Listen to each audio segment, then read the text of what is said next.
E então, quando a gente volta lá agora para Mateus capítulo 2, o que nós encontramos é uma cena já posterior àquela do nascimento de Jesus. Aqui, ah, o menino já deve ter mais ou menos uns 2 anos. Lá em Lucas, ele fala do nascimento, inclusive dos anjos, né, que se rejubilaram no campo, quando viram a estrela também. E aqui, quando ouviram a voz do céu que dizia paz na terra aos homens de boa vontade, e viram anjos cantando, anjos proclamando, né? E aqui em Mateus, na realidade, é um outro momento, quando o menino já tem 2 anos, ele não está numa manjedoura aqui, ele está numa casa, porque é lá que os magos vão visitá-lo. No versículo 11 fala: entrando na casa, acharam o menino com Maria, sua mãe, e prostrando-se o adoraram e abrindo seus tesouros, ofertaram-lhe dádivas, ouro, incenso e mirra. Quem eram esses magos? Bom, ninguém sabe quem eram os magos, né? Na realidade, o catolicismo deve saber porque deram até nome para eles, né? Nem lembro agora o nome, mas acho que era Bartolomeu, alguma coisa assim.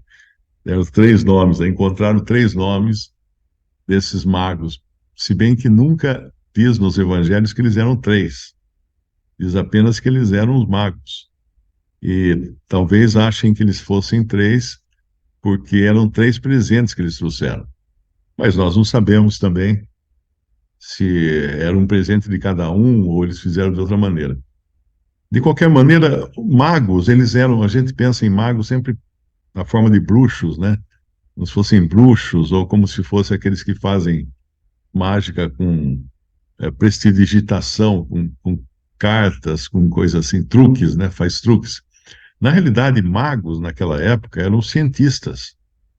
Aqui você lê que eram homens sábios. Eis que os homens sábios, ou os cientistas, vieram do Oriente a Jerusalém, porque eles se dedicavam a estudar as ciências, as artes da época, né, o conhecimento que havia na época. E entre essas artes estava a astronomia, que ela era misturada com a astrologia. Eles estudavam os céus, as estrelas, os astros, e muita coisa que nós hoje sabemos de astrologia, ela na realidade foi algo que realmente teve fundamento no passado, porque quando Deus criou todas as coisas, aí ele colocou no céu os astros como guias. Lá em Gênesis a gente lê isso, né? E o grande problema é que esses guias, que são os astros e estrelas, eles hoje estão corrompidos como tudo mais no universo. Então, embora exista algum resquício de verdade ou de fundamentação em astrologia, por exemplo, ela está totalmente fora hoje e nós nem devemos buscar isso, porque a moderna astrologia é a adivinhação. E a adivinhação a gente sabe que era proibido na Bíblia. Mas os povos antigos estudavam os céus, estudavam os planetas, as estrelas. Inclusive foram encontradas umas, umas espécies de lentes de cristal polido, do tamanho assim de um pires, mais ou menos. E isso está no museu lá, no museu não sei em que país. E por muito tempo achavam que aquelas lentes eram enfeites de algum adorno, de algum ídolo, de alguma estátua, de algum ídolo. E hoje já sabem que não, que muito provavelmente essas lentes que eram da região, acho que da Babilônia ou da não Babilônia, de Nínive, alguma dessas grandes cidades que havia na época, dos caldeus, elas teriam sido realmente lentes mesmo de lunetas para estudar o céu. porque os mapas que existem, criados por esses sábios de antigamente, são tão precisos que só alguém que tivesse algum instrumento mais adequado do que a mera visão seria capaz de traçar as estrelas e todos os pontos, os pontos do firmamento. Então, esses magos eram sábios, eles entendiam o céu, eles entendiam todas as constelações, não, porque ainda não havia o conhecimento de constelações, né? Isso é uma coisa muito recente. Mas eles sabiam que tinha aquelas estrelas e, e de alguma forma, Deus os avisou a respeito do nascimento do menino Jesus. Nós não sabemos essa estrela que eles viram, tem muitas teorias, né, que era um cometa, que era um disco voador, que era, que era algum planeta. Nós não sabemos. A Bíblia não diz, então não adianta nem especular. Mas a gente sabe que Deus colocou esse sinal no céu para que eles vissem, e eles provavelmente tinham conhecimento de profecias da antiguidade, por exemplo, aquela que foi dada a, a Balaão, quando Balaão até diz assim, uma estrela virá de Jacó, eu acho que ele fala na profecia dele, né? Ah, vê-lo-ei, mas não de perto. E então Balaão tinha essa profecia, e como esses magos eram sábios, eram estudiosos, eram homens ilustres, certamente eles tinham acesso também a todas as profecias bíblicas que havia no Antigo Testamento, dos profetas do Antigo Testamento. Então eles, de alguma maneira, Deus revelou a eles que tinha que seguir a estrela. A estrela não andava, pelo que dá a entender, ela não andava, ela apareceu indicando a direção, eles foram e chegaram até Jerusalém, até Jerusalém. E aqui no versículo 2 fala dizendo: onde está aquele que é nascido rei dos judeus? Porque vimos a sua estrela no Oriente e viemos adorá-lo. Como era de esperar, né? Você vem de um país distante e procurar alguém que vai ser o rei do país que você está visitando, você vai procurar na capital. Você vai procurar com o rei atual se ele tem alguma informação. Então eles foram a Jerusalém. Eles não foram a Belém. E o rei Herodes, então, ouvindo isso, perturbou-se e toda Jerusalém com ele.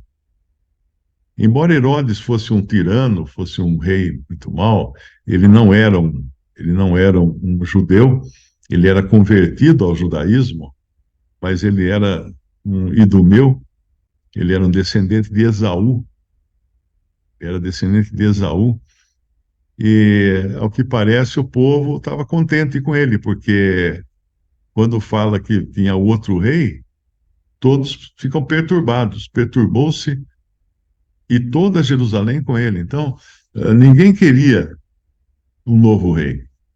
É aquela história do time que está ganhando, você não mexe, né? Então, eles não estavam exatamente ganhando, mas tinha um rei, tinha estabilidade, porque Herodes era um fantoche de Roma. Roma, quando invadia um país, uma terra, eles mantinham a hierarquia da terra. Por isso que é chamado sistema romano e dos outros, como começou com Nabucodonosor, era chamado de rei de reis. Rei de reis. Então, Nabucodonosor, depois Ciro, Dário, Alexandre o Grande, do poder grego, e depois Roma, os vários Césares de Roma. Eles eram reis de reis, porque eles mantinham um rei local, eles mantinham um governo local e governavam sobre aquele governo local. E aqui chegam então esses magos e chegam no lugar errado, né, praticamente, porque claro que o Senhor estava com tudo isso nos seus planos, né? Mas eles vêm e perturbam-se então toda Jerusalém com ele. E é importante lembrar essa perturbação aqui, porque nós vamos voltar a ela lá na frente, versículo 19: Morto, porém, Herodes, eis que o anjo do Senhor apareceu no sonho a José no Egito, dizendo: Levanta-te, toma o menino e sua mãe e vai para a terra de Israel, porque já estão mortos os que procuravam a morte do menino. Então não era só Herodes que procurava a morte do menino. Eu acredito até que esses muitos de Jerusalém que se perturbaram estariam dispostos a caçar esse menino, para não deixar que ele chegasse a ser rei.